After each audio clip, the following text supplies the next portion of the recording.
Today is Wednesday, August 16th, 2023. I'm Mark Beavis. Welcome to the program.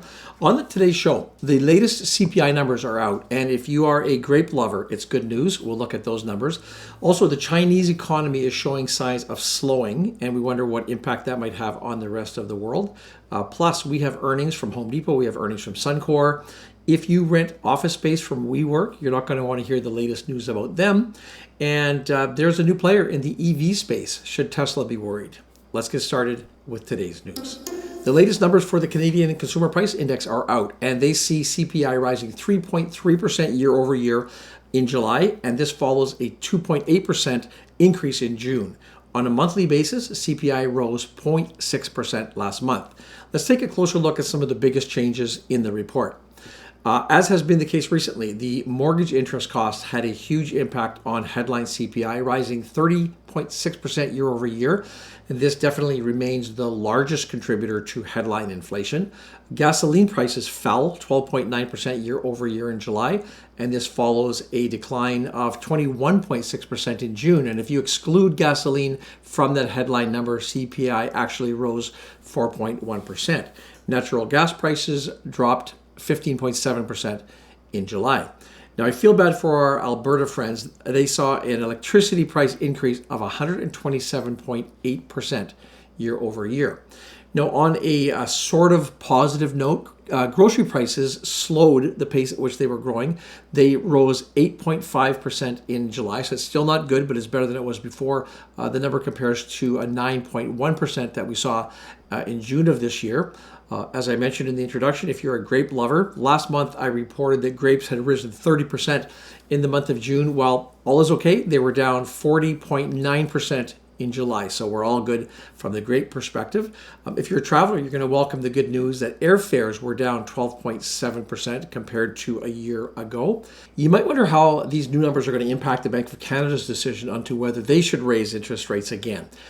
I think that these latest numbers, along with some other signs that there might be a bit of a softening in the economy, I think that might just actually embolden the Bank of Canada to pause rates when it makes its next decision on September the 6th. It is widely expected, in fact, that the bank will hold the overnight rate at 5% next month. In news from overseas, the UK has maintained its status as having the highest rate of inflation in all of the G7 nations. This comes even though the rate of inflation in the UK actually fell to a 17-month low in July. The Office for National Statistics says that the annual rate of inflation was 6.8% in July, which is now the lowest level since February of 2022. Despite the fact that inflation has come down, it actually still remains at levels that are concerning to the central bank. On August 3rd, the Bank of England raised its benchmark interest rate to 5.25%, and it's a very popular view today that it will again raise interest rates when it meets next month.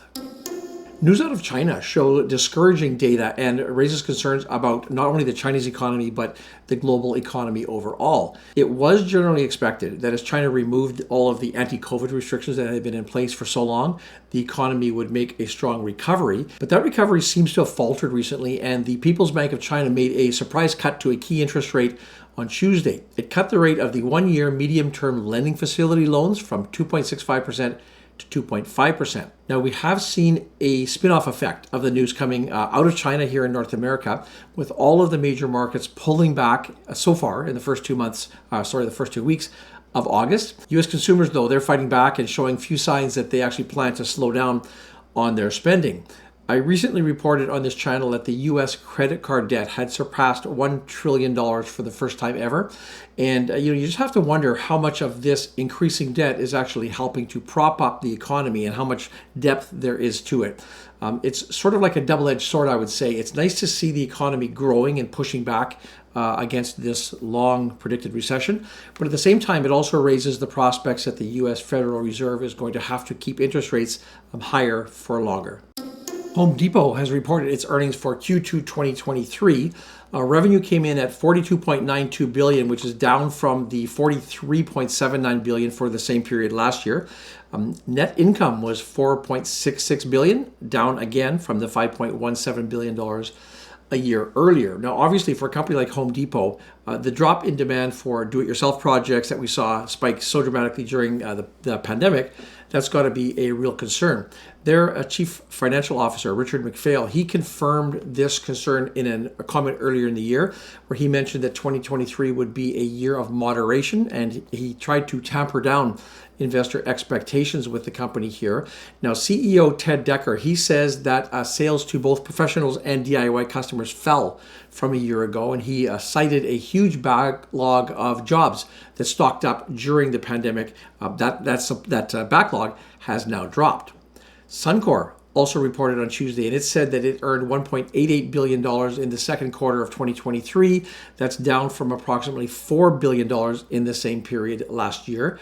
The company said that its adjusted funds from operations for the quarter ended June 30th, 2023 were $2.7 billion compared with $5.53 billion in the prior year's quarter.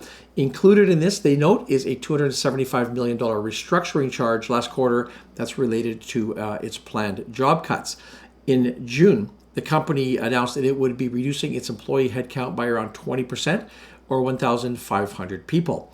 CEO Rich Kruger, he came out of retirement earlier this year to take over the lead at Suncor, and he emphasized that the company will be taking a revised direction and tone, as he put it. On a conference call, he said, "We have a bit of a disproportionate emphasis on the longer-term energy transition." And he added that while lower emissions energy is important, it's not what is going to make money for the shareholders today. Both he and his board of directors, they agree that the company has been too focused on the energy transition, and he believes that they have to get back to an oil-centered business strategy. I shared the latest earnings reports from Home Depot and Suncor. On the Blossom app, if we take a quick look there, Home Depot is owned by 128 members and has been bought 11 times and sold 6 times in the past 30 days. Suncor is owned by 1,134 members and in the past 30 days has been bought 86 times with 88 sells. And if you want to hear what Blossom members are saying about these companies, just go ahead and download the app. I will put a link in the description of this video. The concern at office sharing company WeWork continues. Last week, the company warned that there is a substantial doubt about its ability to continue as a going concern. It pointed to increased member churn. It talked about financial losses and the company's need to raise cash. At one point in its history, WeWork was privately valued at about $47 billion. Today, the company's trading at a share price of 16 cents US, has a market cap of around $349 million. The stock is trading down over 88% so far in 2023. WeWork is a company that leases buildings and then it divides them up into office areas to sublet to its members. And these are commonly small businesses, startups, freelancers who prefer to rent spaces as opposed to paying for permanent office space. The company has 777 locations system-wide across 39 different countries. There is a new kid on the block in the EV space. Shares of Vietnamese electric vehicle maker Vinfast were up over 250% at one point yesterday, trading as high as $38.78 after closing Monday at $10.45.